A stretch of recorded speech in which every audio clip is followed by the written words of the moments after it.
all our suffering comes from unfulfilled expectations. But life doesn't care about our expectations. Life gives us what is right for us. So there was a book written in the 60s by Ken Keyes, the Handbook of Happiness, and he gave a wonderful suggestion. He says, change all your expectations into preferences, and you take the sting out of them. He says, I would have preferred to keep my job, but I will now deal whatever is kings. I would have preferred to stay married. I would have preferred to have that money. The moment we can honestly say, I prefer it versus it must be the way I want it or my ego wants it, suddenly a lot of weight, a lot of tension will disappear, and we will be more open to face the new situation. So let's look at whatever it is. To your listener, anybody can ask, what is it what really upsets me right now and occupies my mind over and over again? If I truly can say, all right, this was my unfulfilled expectations, but now I would have preferred if it would have gone the other way.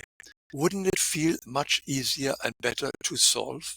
Because life does not care what we expect. Our expectations are usually programs which we have picked up from our childhood. These are just only things which we learn. You have to get married, you have to get a good job, you have to get healthy.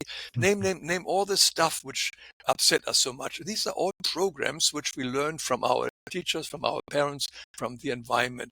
They were never really ours in the first place. We all, in a way, are the people, because we have taken over all the stuff from other people, and we have never really questioned it.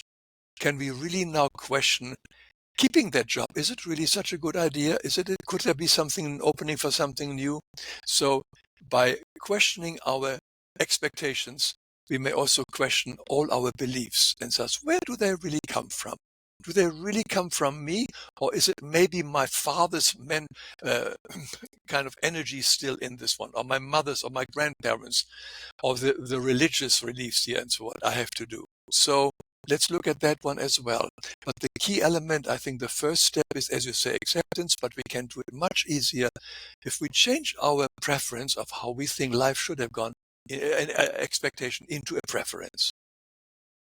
That is indeed a very powerful reframing. Even the two words, the preference and expectation, they have so much, even though the end goal is the same, the way that they approach it is very different. They have a very different energy. So I think that's a very powerful way of reframing and looking at situations.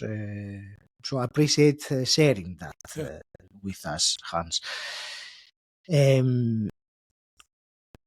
Is there a next step from acceptance to loving, to actually loving the situation?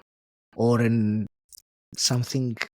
Well, the tool I'm using, and this is, of course, it's dependent whether other people are willing to, I realize that I'm never alone, ever.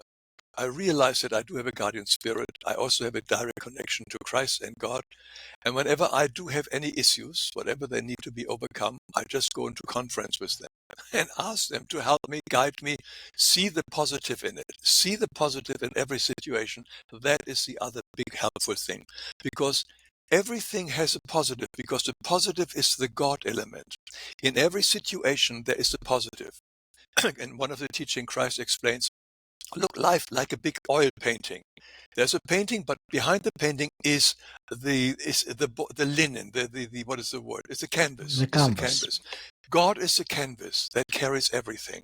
So always focus on the canvas, and the canvas is white. So in every situation, it can be even war, it can be illness, it can be whatever it is, there is a positive element. And focus on that one. And there, my spiritual guides help me to see and embrace the more positive situation in every situation. So that helps me personally a lot, to have at least somebody I can talk with. I can share it. I speak it out loud if necessary, or in prayers or in the meditation. And when we work this out together after a few minutes and so on, I see that the situation isn't all that gloomy and doomy as it is, because I suddenly see it as a stepping stone and no more, not as a stumbling stone.